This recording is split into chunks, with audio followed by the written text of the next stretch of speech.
Okay, it's time to start breaking down what happened. So we played these two friendlies.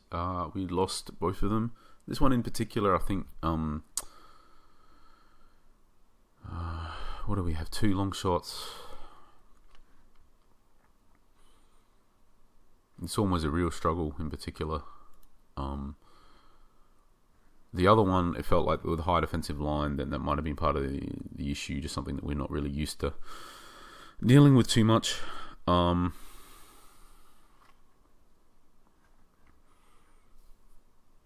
good thing is, I think, this soil, good and bad. So you can sort of see straight away, like, there's a real, at least, we'll see if the trend continued in the other match at all, but, like, we had 6 shots, only one of them came from the two strikers, in the match. The other 5 were, like, the central midfielders, had 1 each, the MR had 2, the AMC had 1, so, like, a real sort of shift there. I'm not going to analyse anything much more there on the stats because we watched the matches, so I've got a fairly decent idea. I'm just sort of looking out of this up. So let's just say 6 long shots out of the 10 and shot distribution. You can see straight away. So our striker, none. So yeah, it's pretty much reinforced. See, the AMC had 5 shots. Nearly all long shots, and yeah, whatever. The striker came on, had a couple, but on the whole, I think the real, okay, let's go back to this. So the issue here is that the striker is just not getting any chances created for them. Like, that's pretty much just totally reinforced. I mean, in the 2 matches that we played, he had 1 shot. If we look, for example, at other matches that we were playing, let's just pick whatever, the most recent one. And we look at the shot, he had 2 shots and the striker came on 5. So our team had 8 shots and 7 of them were from the striker.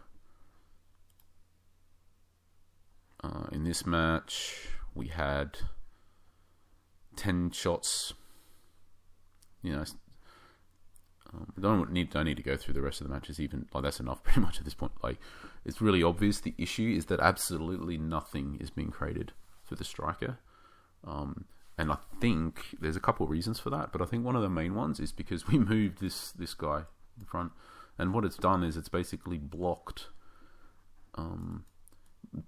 indirectly / directly passes coming forwards to him. Because now if the DMC or the MCs want to play a ball to the striker, they basically have to go through our own player, which kind of means naturally that they're just going to pass the ball to him instead. And then the issue you've got is just time elapses now because it's a shorter pass. It's going to be slower because the velocity of the ball will travel slower because the target is closer. So basically, to do a short pass, like to pass, for example, from this guy to this guy to this guy, it takes longer because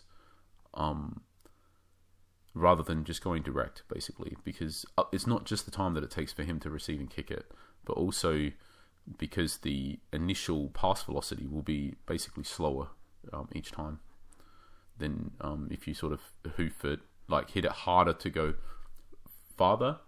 It'll arrive faster because the ball will have travelled over the distance at a faster speed. So it isn't just the fact that and also it'll be a direct rather than sort of like a bit of a rounded route. So it is possible they could pass direct, but we're basically influencing them. We're sort of saying, don't pass it direct because, hey, I'm here and you're supposed to pass it to me.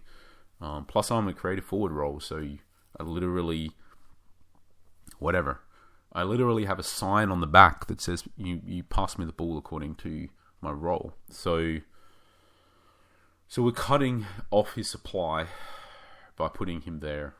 It's a problem. So he can't go there.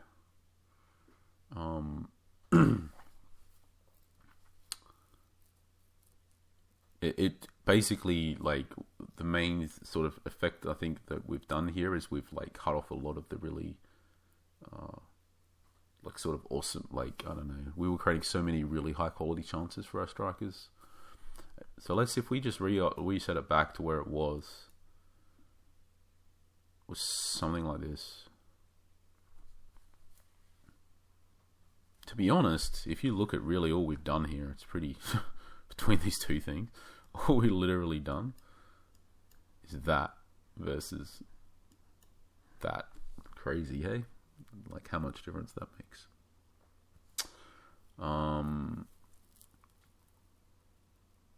How much difference? It's so subtle, isn't it? Versus that. So there's one thing. There's one problem. The other problem, when we had it this way around, is that we were getting the long shots, but they were all falling to this guy here. Mostly falling to him there. As opposed to, when it's this way around, they're mostly falling to this guy here. Whoop.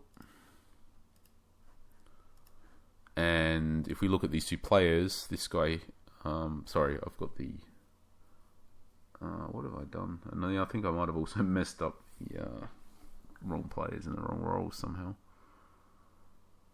I did. How did I do that? Yeah, it's annoying. So that's something else we did wrong. So we had this guy in the box-to-box midfielder role, and he can't tackle. Ugh. And that wasn't a good test at all. I feel like it was a waste of time all of a sudden. And this guy was in the attacking midfielder role, and yeah, he's okay. He got long shots, 52, whatever, not bad. But the thing is, the other guy that we want taking the long shots, he's got like 69. That's really high.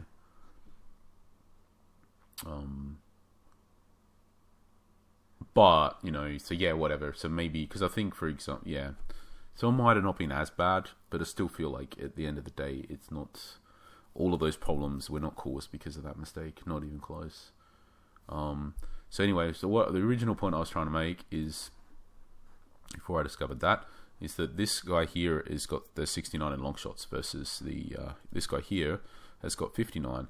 So it's quite... it's this really, really significant difference to have...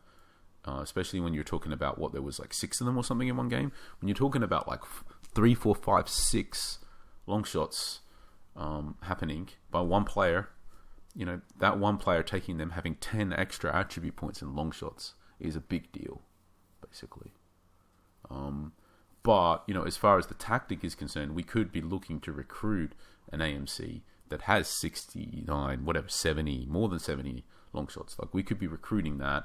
But, so even if they had that, they would get in there for 3, 4, 5, 6 long shots and they had really high long shots, it's still a problem that we've just cut off the entire creative supply to our striker anyway. So, getting in different AMC with higher long shots doesn't really solve anything there. So, yeah, I think that's quite subtle, but I think that's...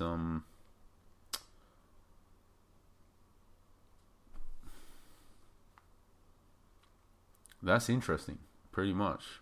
That that's the case.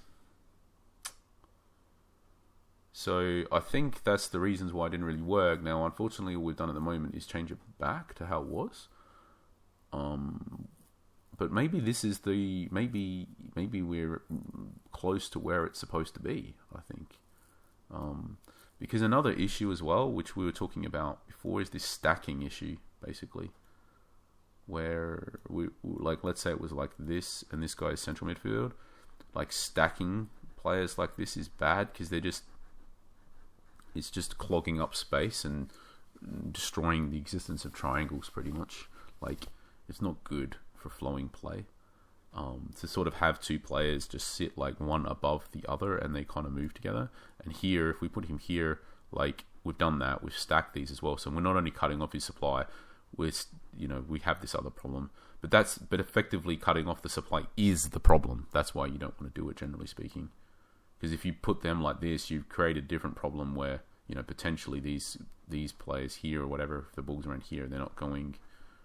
You've not like if he's here, if it's like this, for example, and somebody has the ball around here, they can pass to him. Whereas if it's here, then all of a sudden if it's around here with the ball, like, you kind of can't go to him, right? So it's one less passing option. So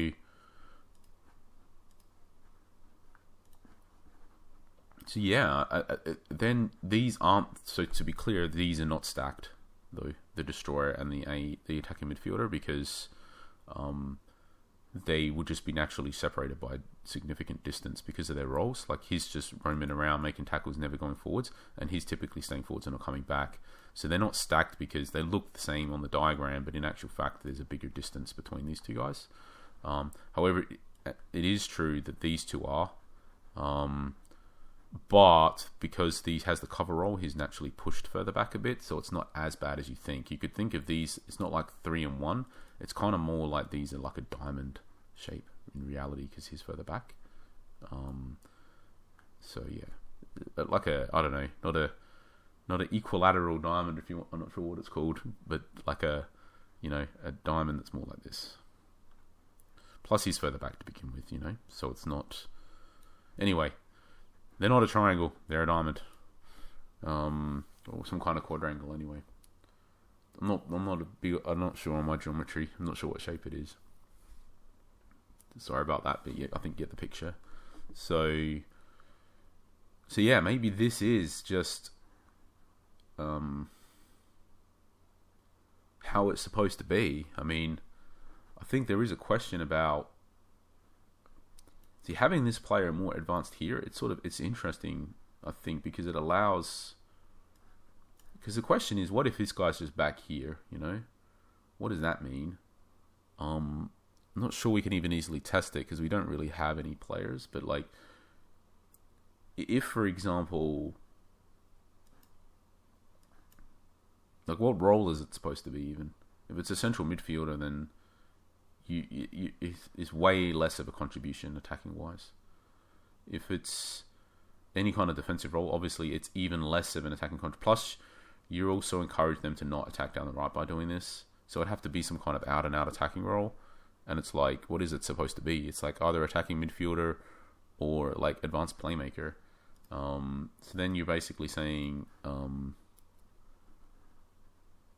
you know, you could have it there. I guess the difference is you're just saying, well, you want this guy to be slightly less forward, but I think the benefit of him being more forward like this is that these guys will run forwards when you're attacking, but this guy will already be there. This is the thing, he will already be there. So these guys are moving together. The same problem we're talking about on the other side before. So these guys will be moving up together or back together. If you have this guy doing that as well with whatever attacking midfielder as well, or whatever it is, attacking role, here, these three are basically moving up and back together, which is a problem. It's opposite, similar to the stacking problem, but it's just the other way. So you want them to naturally create triangles. So I think him already being up helps with that. The team can pass up to him, and then these guys can catch up. If the winger has the ball running, he has an option in front of him that he can pass up to and then keep running. Like, it creates more options. So at this point, it's like,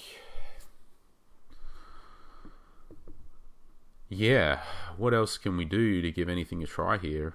I think one thing you might be able to do is like something like that if we want.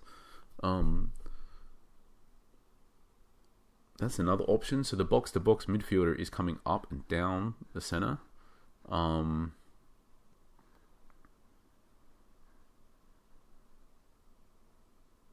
He's naturally up. He will come up. Maybe that could work. We could give that a try.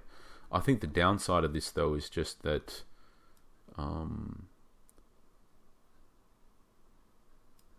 because of that, like I said, that offset, you're not getting the most out of this guy. But maybe that's okay. Like, it's only an offset. It's not as necessary, you know, it's not as big a deal necessarily, like, as what it looks right now, visually, because obviously these circles are bigger than what the players are on the pitch. So, we are definitely saying we'll be encouraging the attacking play through this zone, but then this guy would be coming back to defend. here. So you're sort of creating somewhat of a trap. Somewhat here. The extra defender to help. This guy stays up a bit. You don't have that problem where these guys are moving with each other because he will always be a bit ahead. Maybe this is worth giving a try. We'll give this a try. I think the main thing here is you no longer have a trap here. But that's okay because it's literally you got no box-to-box midfielder coming back to tackle either. So you just don't have the trap here, but you create it in the much bigger area. So this could kind of make sense. And then you are saying that this guy will sort of have less to do, but the thing is, it's just an offset as well. And the other thing is, like, if you imagine for a second that's just a little bit across as opposed to like this massive thing across like it looks like, this guy will be up, so there kind of will still be a big gap through here, to be honest. Like, things will still happen through here. These players will still need to, he would still need to defend. This player will still have to do stuff, just not as much as these two probably. But that's what we sort of want.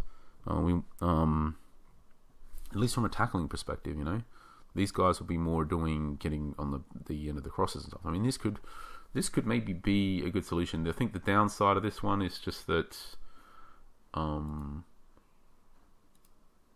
this guy with the long shots, he is arriving not directly in the middle.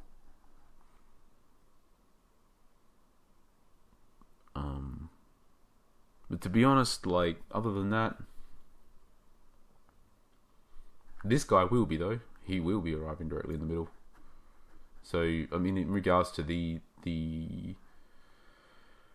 attributes of these players, problem for now, but it doesn't mean we can't recruit other players later.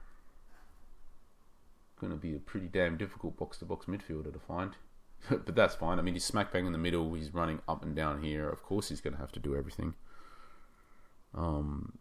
This guy, all of a sudden, if he's doesn't necessarily need to be that like awesome at long shots, it's all not hinged on that, he'd be easier to find. Because this could be a pretty damn one-dimensional player, to be honest. You just want someone here that's just awesome, really, really, really awesome at passing and okay at long shots sort of thing. Pretty good at long shots, just awesome at passing. So I feel like it helps.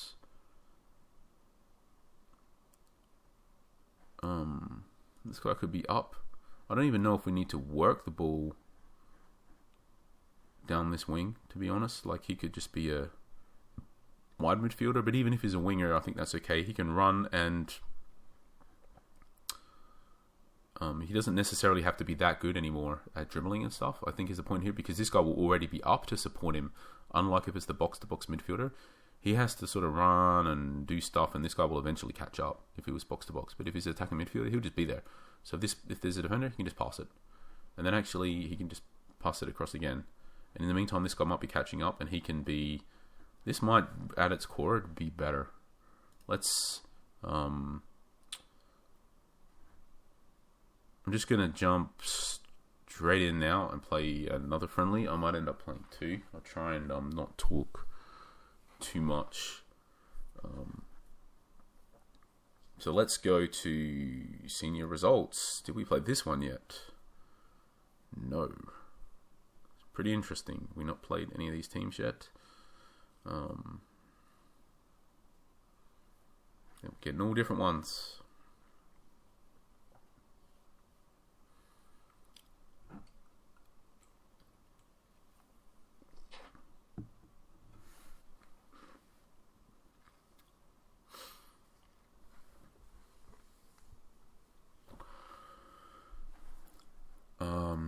I forgot about the tactics as well. Yeah, we'll go back to that balanced tempo because I think we do want that box-to-box midfielder time to get up and back.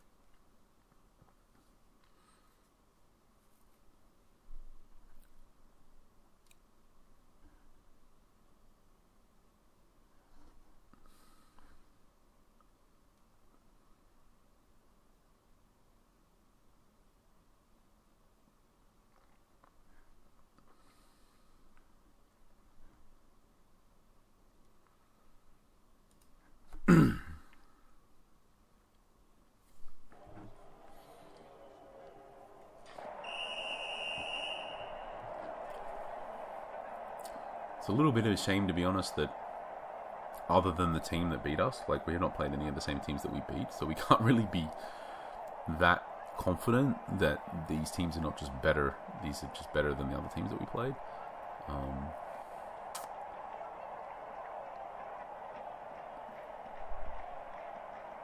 Yeah, so already worked in, already 2-1. Like, that's the finishing, unfortunately, but a great chance. Great chance. And already we created more for our striker, basically, in this game than we did in the other 2 games combined.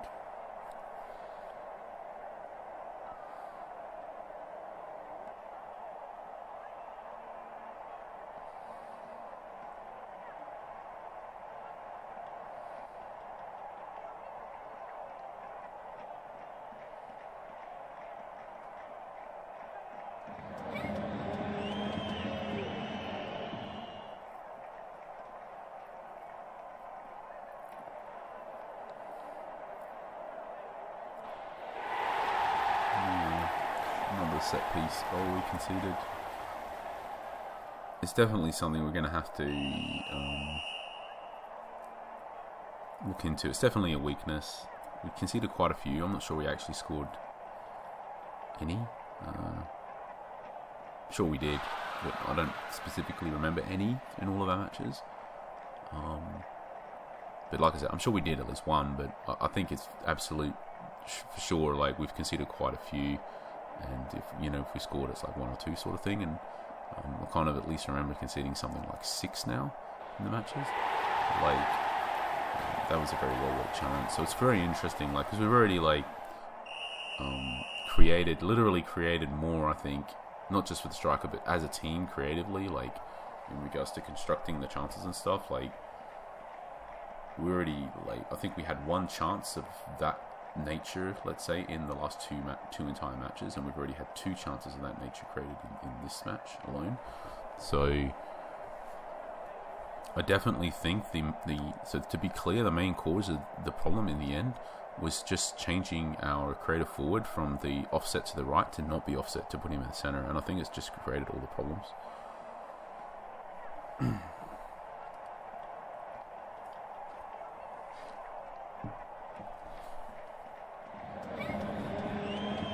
Let's see if we can score off a set piece, eh?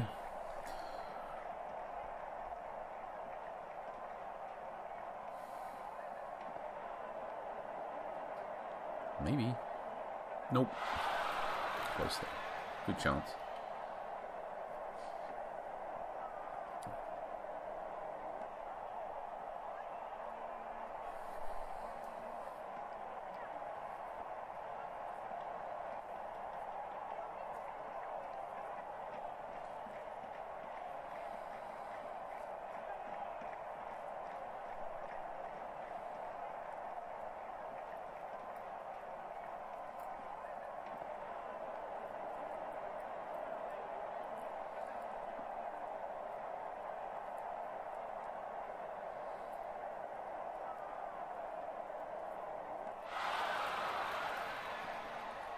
Who was that?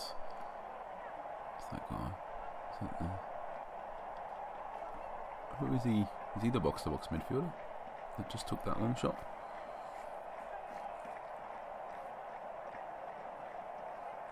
Oh, maybe not. Maybe he's a striker. Need to get familiar with our players.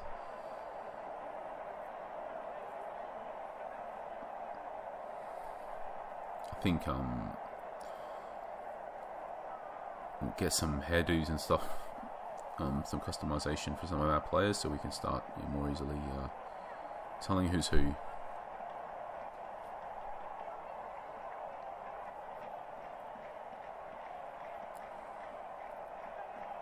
Oh, there's another good one.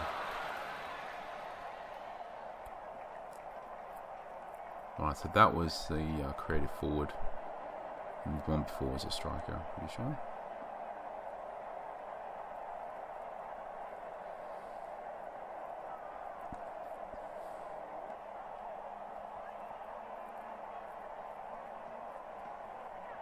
But I'm happy we didn't completely break the tactic, basically, that we got it working again. So that's good.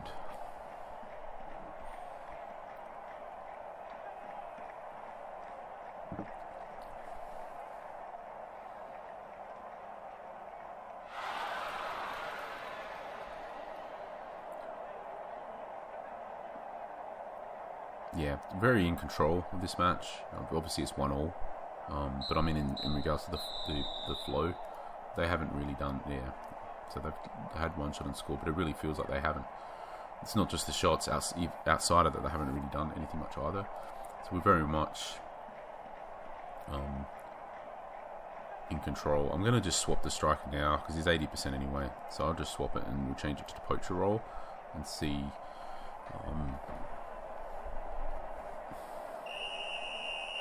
I think another big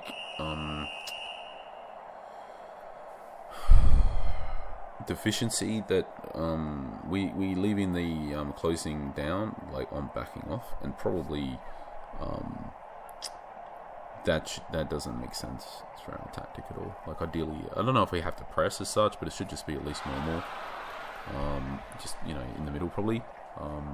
Like ideally, but the issue we've really got is that we just got no players. Like we don't have any substitutes that we can really like. It's better that we just sort of keep it and backing off so that our players don't finish the matches tired at the moment.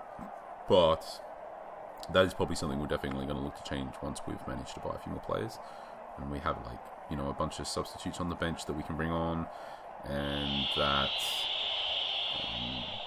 we've just got generally enough flexibility to sort of like, as players get tired toward the end, that it's just something that we can comfortably deal with, because right now we just can't deal with that at all.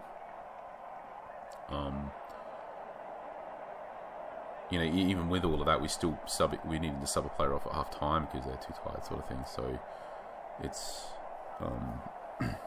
that's just a problem that is going to exist for at least a few probably real life days yet. We need to pick up quite a few more players up from the scouting pool over time, and even then, like, it might just be a bit of luck involved as well when it happens, because like we're getting very specific requirements for players at the moment, and if we find players that meet those requirements, like, we're probably just going to have to get them no matter what their endurance is. Hopefully it's high, but it may not be, and yeah, that was a good chance.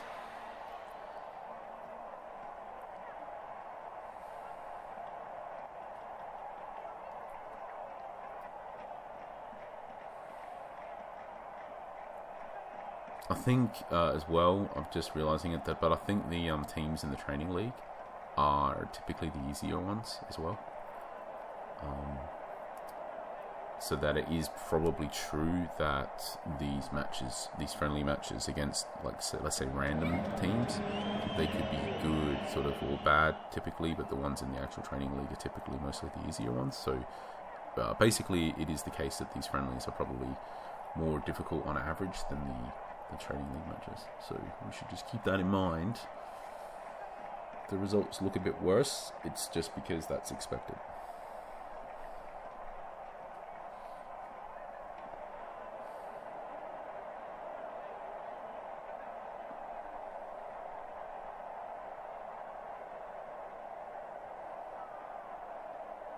That right midfielder though, he just gets so. He's in our starting squad, by the way.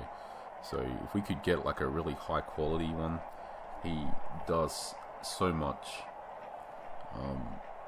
involvement, running with the ball all the time, like tackling, attempting tackle, like just doing everything all the time. Like if we could get, we need a super high quality one, basically.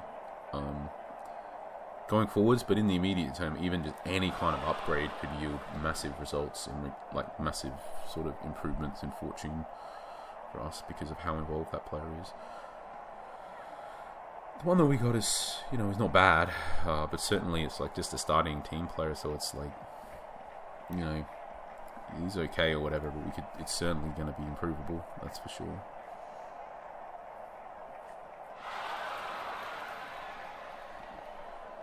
Alright, so, well, he's a bit tired. Let's just do this change again. I don't like having to do that change, by the way, because I don't really want to play that way. Plus, the play's bad anyway. Let's just do the last sub. Who did we just bring on? He can kind of do it all. The issue with this guy, to be honest, is he's just so slow, like box to box, that slow. Not great. Has got good work rate though, so at least he will try hard to get up and back. Even his hardest isn't good enough, pretty much.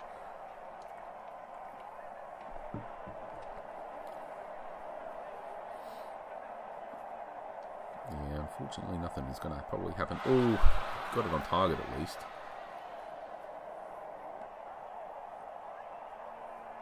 Might be able to create something out of this. There we go. He was right. We were able to create a goal out of this. So yeah, anyway, I mean, I don't think I need to play another friendly now for this video. I think it's okay that we managed to get it back. I think we will explore this variant of it with the box-to-box midfielder running through the middle.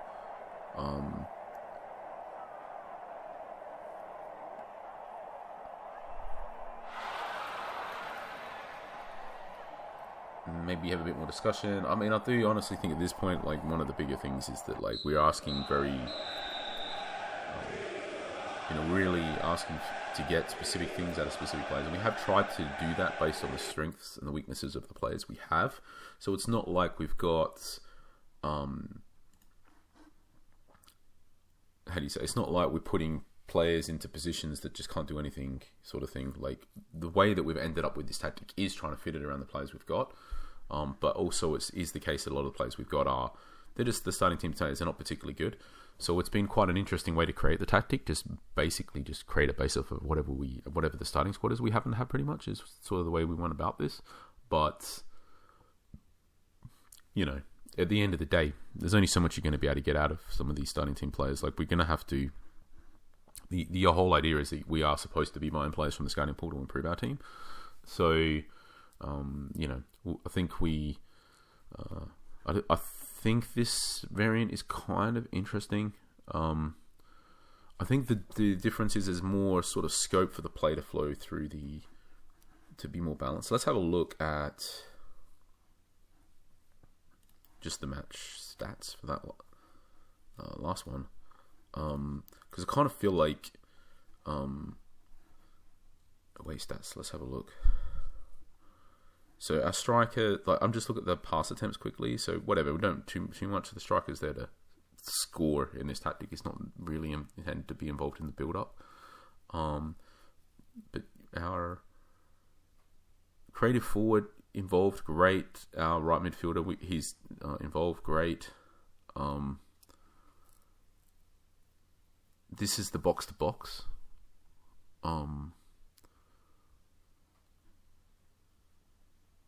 6 passer plus this guy subbed on, what is it, 82, this guy. So what was it? Oh man, this is a bit complicated. So 7 pass attempts between them, 4 header attempts, 5 dribble touches, almost none, 2 interceptions, didn't have a shot,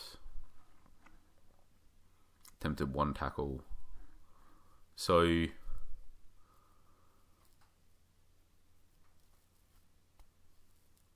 yeah, so interesting, but not completely sold at all, basically. On the other side, the attacking midfielder was a little bit more involved than normal because they had more space to their own there. They had 10 pass attempts. They got an assist as well. Had an interception. They didn't get a long shot, though. The left midfielder was a bit involved. Not much, to be honest, though, there. So,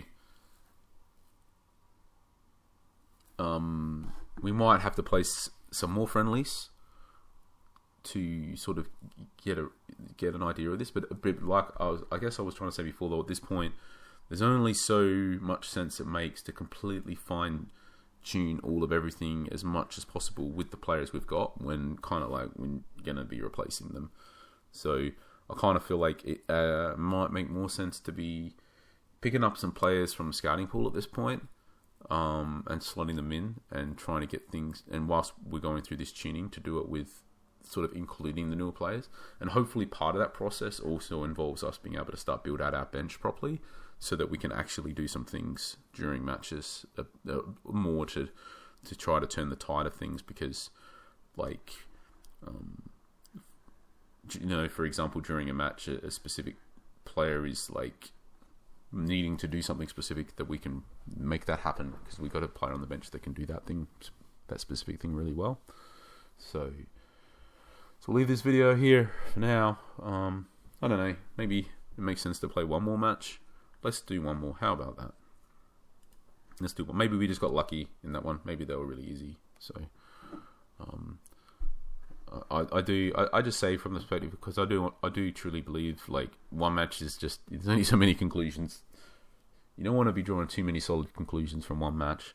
Even two is obviously just not really anywhere near enough. But for the sakes of these videos, obviously we can't do 10 or 20 in one video. So and I think it's okay. I think it's legitimate to I don't know how to put it. I think two matches isn't enough to confirm that something's working really well, but it is enough to confirm that something is not working at all. So let's put it that way.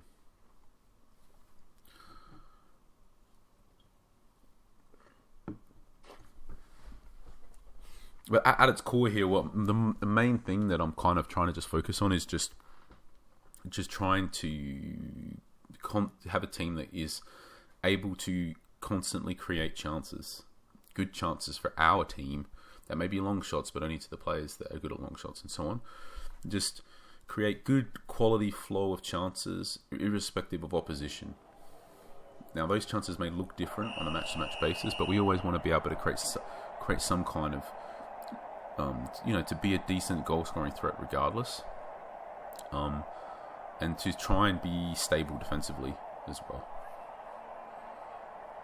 And if we can get that sort of down packed, and then we can start having different variations of our tactic for different situations, and having some good weapons on the substitutes bench to bring on in specific situations, it'll all start coming together really well, to just being able to be really consistent in actually having the end result of matches as winning consistently.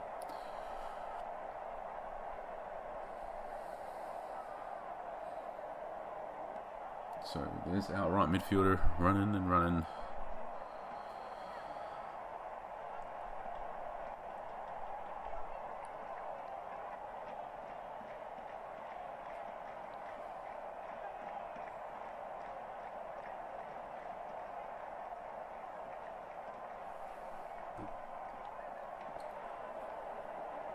We're on the right, they're attacking on our right, down their left, which is where we want. We're attacking down our right, which is where we want. Basically, yeah, we generally want the flow of the match to be, the build-up on each team to be through here. As if it switches over after the build-up phase, we also want that, at least for us, when we're attacking. Not too bothered about the other team. Really well-worked goal.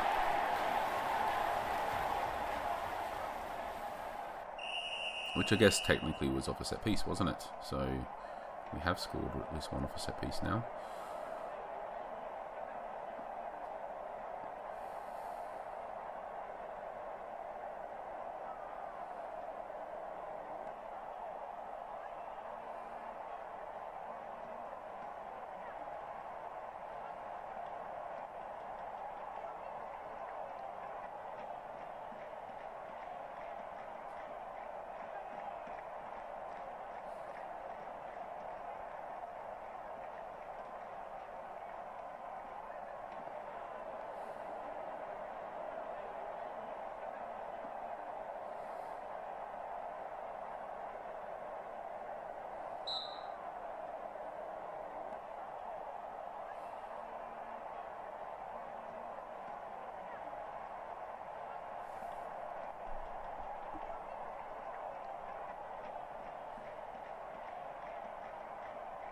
The attack is on the other side.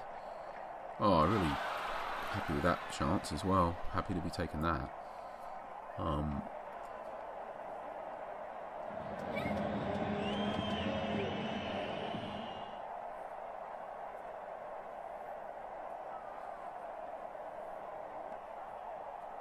Because I think in the end, as far as the tactical sort of evolution of this is concerned, like, I think in the end we don't want that defensive midfielder offset.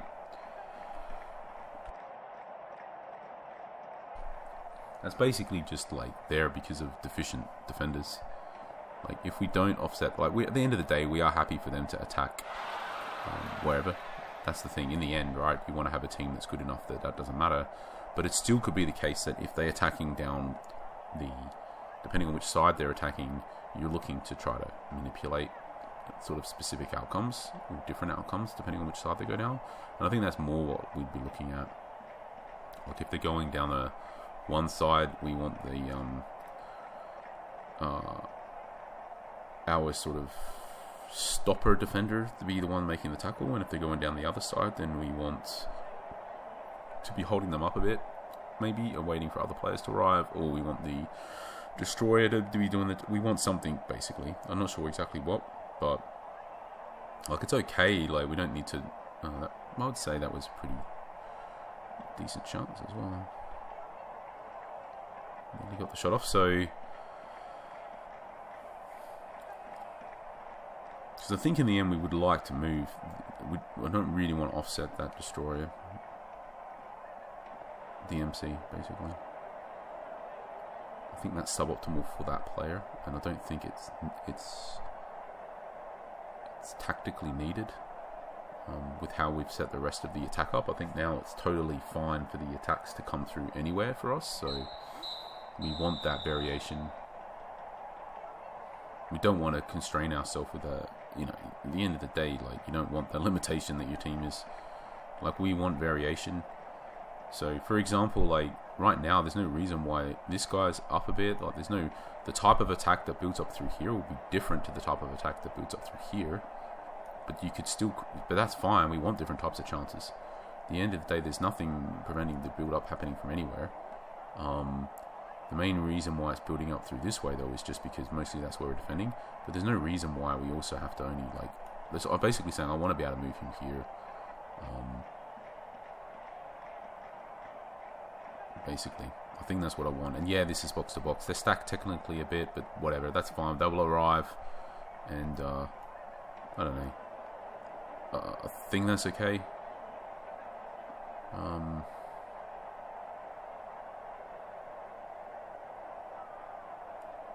I mean, to be honest, the other thing we can try here is putting him back there, and then this guy back to box, because this is another decent variant. I quite like this, to be honest, as well, without the box, because I think finding that box-to-box midfielder that is like that good at everything, it's going to be nigh impossible anyway. It's going to be so hard.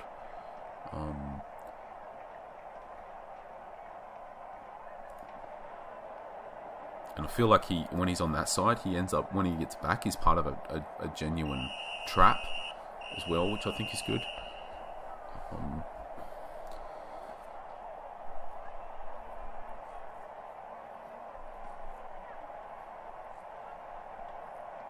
So yeah, I guess I'll just pause quickly because I'm not sure if it's abundantly clear what I actually mean there.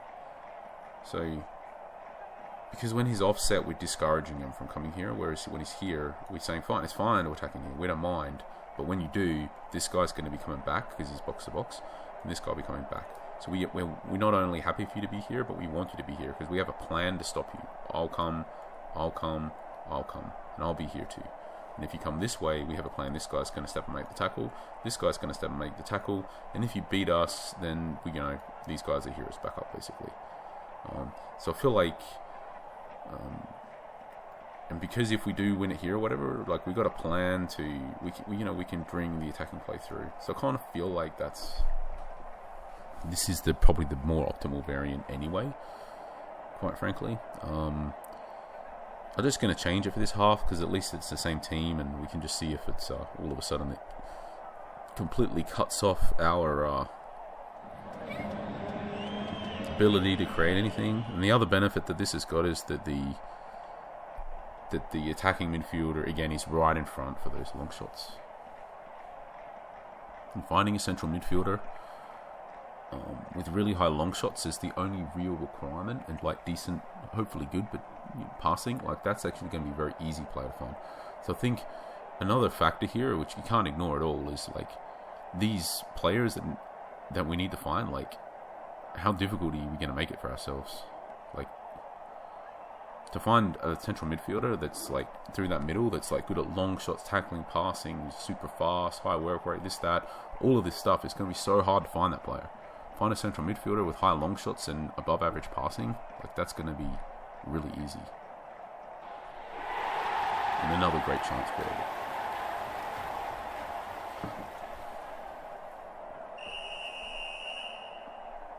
When the box-to-box midfielder is on the left, I don't think the high long shots matters as much anymore. So that's one less requirement.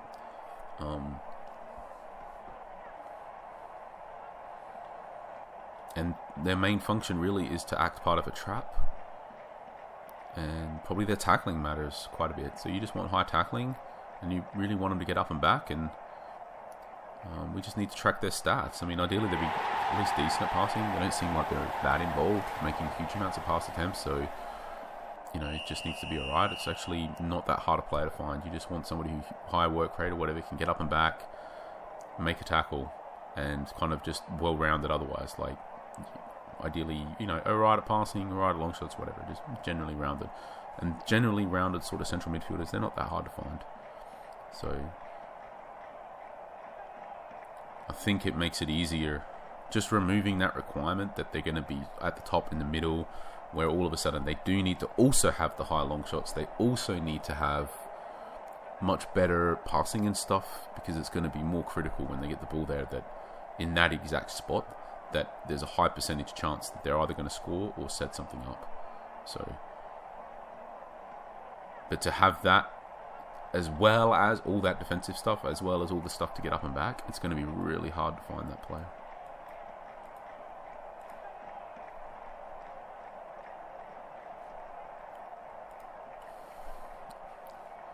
I never feel comfortable doing that tactical change, to be honest. Like, we don't want to play wingers, and it's like we're winning 3-0, and all of a sudden now it feels like we only won because we brought a winger on, sort of thing. I probably don't need to do it for these friendlies, actually. I'm only doing it just to getting these players off so they don't get injured, but they actually can't get injured in the friendlies, so it's just a good habit that I'm keeping, and I don't want to lose, pretty much. Right, time for a different striker. I do really like as well that it doesn't matter. It doesn't matter if we got these two completely different types of strikers, like one that can't finish that well and is fast, and one that's not fast and good at all the finishing stuff. And like, I do like how they both just, our team can, all we got to do is just like change the role of the striker, and they both get to score, basically. Like, our team can score fine with either version. I wonder if it's just true for those two roles. I don't know if there's we'll have to look. I think maybe our fastest striker's got decent aerial ability, so at least we might be able to toy around with them being a target man, just to see how that works. Because I think another thing that we would want to explore at some point is just what is the most, because I say, yeah, we can work fine with different types of strikers, but at the end of the day, like, sure, and that's good and all, I mean, it's great, arguably, and we definitely would want different types of strikers in our squad, but at the end of the day, like, under most sort of situations, there is going to be a type that is sort of like the most optimal type for our team as a general rule, and then we can have other types as options and backups and to deal with situations. But I think for our starting striker, we're going to want, the version that makes the most sense. And to be honest, probably for us, like I'm saying, I think the flexibility is just that it's probably just whichever one's best. So we just need to focus on finding a great striker. But it would still be interesting just to know, for example, like if the target man role works really well, so that we can just sort of a bit more heavily weight the aerial ability and whatever, for example. Or if really all that matters is we just need a poacher. Like, nothing matters. All we're looking for is like exceptionally high like finishing and composure and the control and movement and whatever. Like, that's all we care about. We do not even care if like they have one speed or whatever. Like, we just care they're just going to stand in the right spot. Someone's going to pass the ball to them. They're going to stick it in the net. Like, if that would be useful to know as well. Because so yeah, I feel like maybe we could toy around with the roles a little bit just to see if, I think in particular the target man one could be interesting, because we are playing two wingers. We have got other players to move forward for them to knock the ball to or whatever. So that one could work. I think that's the main one, to be honest. I don't feel like we really want, like, maybe at the moment we're not pressing or anything, we're backing off. I don't, in the future, if we end up with some kind of high pressing sort of system, then maybe that could be different with the pressing forward or something. I'll just quickly check the stats for this game. Yeah, we just dominated, didn't we?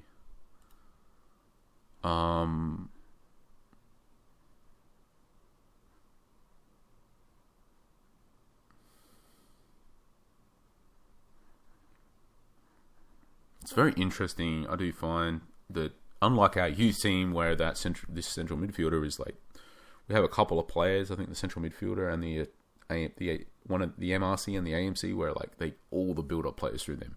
Whereas with this team, like the build-up play just seems like complete, like really. Obviously, some players are doing more than others, but it's very distributed.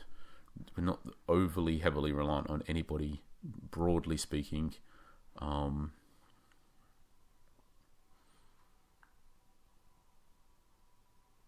It's quite interesting, isn't it, that the left midfielder, I think it was much better balanced. You can see they got 60 more dribbling touches than the right-sided one. We did sub him off, mind you. So it's not the best. It's probably, well, let's see. We brought this guy on. How many did he get? Only 2. Whatever, but more. But 5 run past opponents. 3 intercepts, 3 shots. Like and there wasn't an attacking winger either. So this was up and back. They also got back 2 tackle attempts, 3 interceptions, but had 3. Like, it's quite interesting with this more balanced version. The ML does a lot, but the MR still does a lot. Both of, like, we really open them up. I think these two in particular, the stats are like not a bit muddled or something, like sort of because they switched sort of the ML, they sort of switched. But yeah, there is a bit of an issue there. But I think we just got to keep. They still were involved. That's the thing. That it's not like they didn't do anything. They did have. Well, this guy only had 3 pass attempts, to be honest. But again, like I said, he was the attacking midfielder, and then he moved to the center. Had 1 long shot. But I'm not sure, like, one of the issues that we had with this tactic, generally speaking, is that that guy... let's wait for it to load, sorry.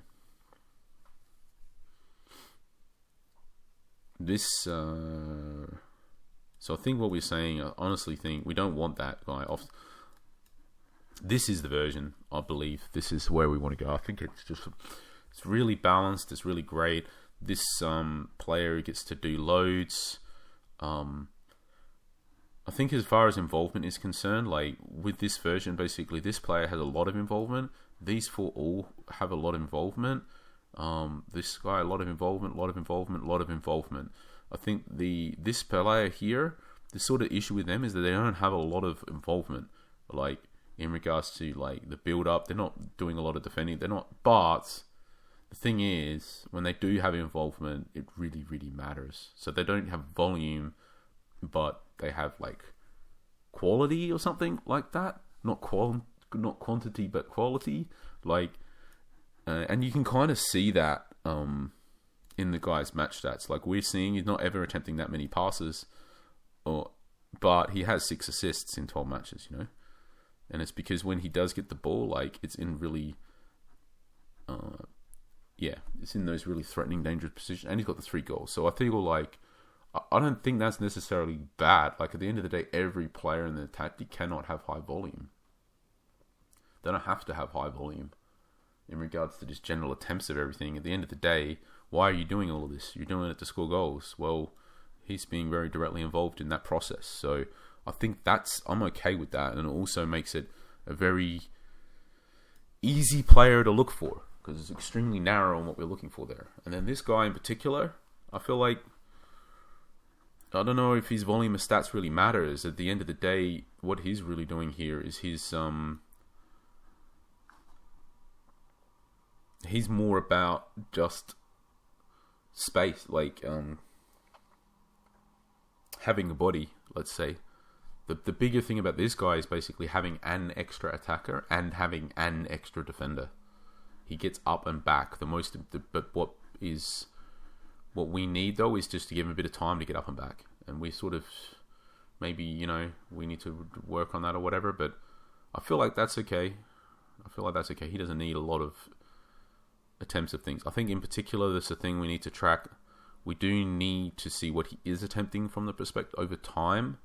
We just need to keep track of that for now, just because we do need to know what attributes we're looking for. If he's not attempting that many tackles, then he doesn't need to have that higher tackling, right? If he's very rarely having a long shot, we don't need that high long shots. If he's not attempting that many passes, we doesn't need to have probably that higher passing. I mean, the thing is, we definitely don't want him losing the ball when he is passing, so it still matters.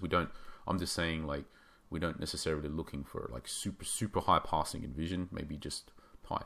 So, and he will need to do these things, but I'm just saying, like, how high do they really need to be? Because there's a difference between finding 60 to 70 that like 80, whatever, like so impossible, just almost impossible to find 80 in things, 70 difficult, 60 easy. So it's quite a big range there. So, but I do kind of feel like in the end, like, it's probably just like a jack of all trades type player. Like, you're just looking for like nearly like 60 something and everything, and you're probably happy with this guy.